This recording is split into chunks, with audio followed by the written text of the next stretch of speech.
Bismillahirrahmanirrahim. Assalamualaikum warahmatullahi wabarakatuh. Perkenalkan, nama saya Risman, L1A11998. Di sini saya dari jurusan Peternakan, Fakultas Peternakan Universitas Halu Oleo Kendari. Saya akan mempresentasikan PowerPoint yang telah saya buat sebelumnya pada mata kuliah Ilmu Reproduksi Ternak yang berjudul Pengenalan Organ Reproduksi pada Sapi Jantan dan Sapi Betina. Sistem reproduksi atau sistem genital adalah sistem organ seks dalam organisme yang bekerja sama untuk tujuan reproduksi seksual. Banyak zat non-hidup seperti cairan, hormon, dan feromon juga merupakan aksesoris penting untuk sistem reproduksi.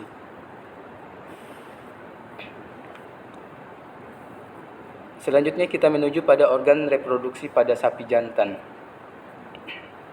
Secara umum, sistem reproduksi pada sapi jantan itu yang pertama adalah testis, kemudian epididymis, kemudian vas deferens, dan penis. Testis adalah organ reproduksi primer pada ternak jantan. Sebagaimana halnya ovarium pada ternak betina, testis dikatakan sebagai organ primer karena berfungsi menghasilkan spermatozoa.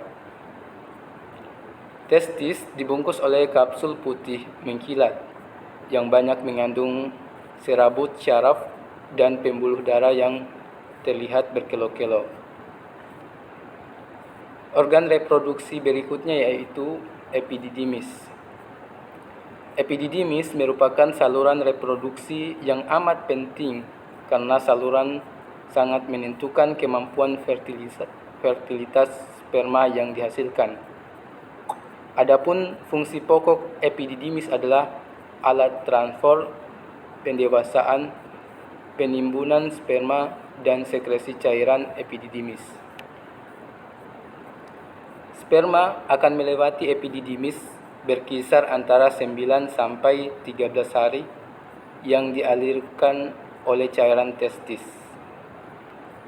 Epididymis mempunyai 4 fungsi utama, yaitu pengangkutan, kemudian penyimpanan, kemudian pemasaran, dan pengentalan. Selanjutnya organ reproduksi berikutnya yaitu vas deferens. Vas deferens merupakan saluran lanjutan epididymis.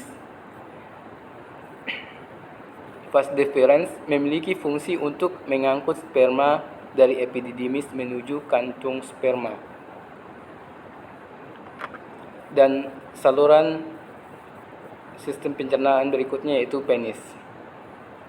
Penis adalah organ kopulasi pada hewan jantan. Penis dapat dibagi menjadi 3 bagian yaitu glans atau alat gerak bebas, bagian utama atau badan, dan crura atau akar yang melekat pada ischial arch pada pelvis yang tertutup oleh ototis.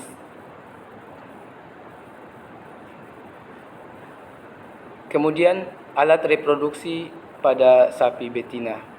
Secara umum, alat reproduksi pada sapi betina itu terdiri atas ovarium, kemudian oviduk, kemudian uterus, kemudian serviks, kemudian vagina, dan vulva.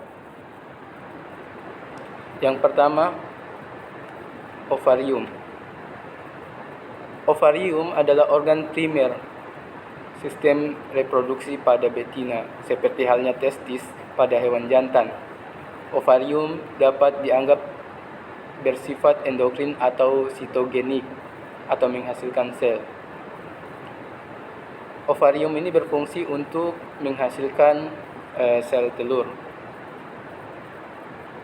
Kemudian sistem reproduksi berikutnya yaitu ovidak. Ovidak merupakan saluran yang bertugas untuk menghantarkan sel telur atau ovum dari ovarium ke uterus. Oviduk digantung oleh suatu ligamentum, yaitu mesosaloptik yang merupakan saluran kecil yang berkelok-kelok dari depan ovarium dan berlanjut di tanduk uterus. Sistem reproduksi berikutnya yaitu uterus. Uterus merupakan struktur saluran muskuler yang diperlukan untuk menerima ovum yang telah dibuahi dan perkembangan zigot. Uterus digantung oleh ligamentum yaitu mesometrium atau saluran yang bertaut pada dinding ruang abdomen dan ruang pelvis. Kemudian sistem reproduksi berikutnya yaitu serviks. Serviks terletak di antara uterus dan vagina, sehingga dikatakan sebagai pintu masuk ke dalam uterus.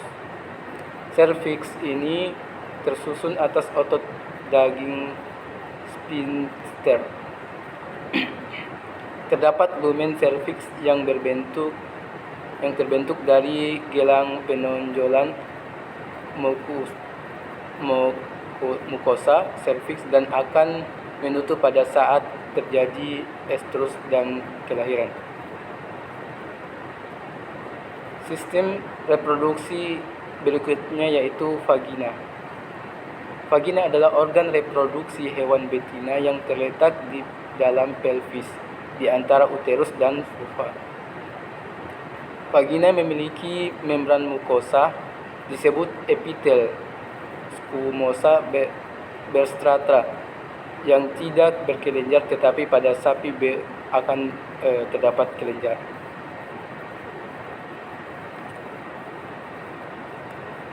Sistem reproduksi berikutnya atau sistem reproduksi terakhir yaitu vulva. Vulva merupakan alat reproduksi hewan betina bagian luar. Fungsi vulva untuk wanita secara garis besar bisa dibagi menjadi dua, yaitu pelindung organ intim bagian dalam dan sebagai organ seksual. Baik, demikian presentasi saya pada kali ini, semoga dapat bermanfaat bagi kita semua. Saya akhiri dengan ucapan Assalamualaikum warahmatullahi wabarakatuh.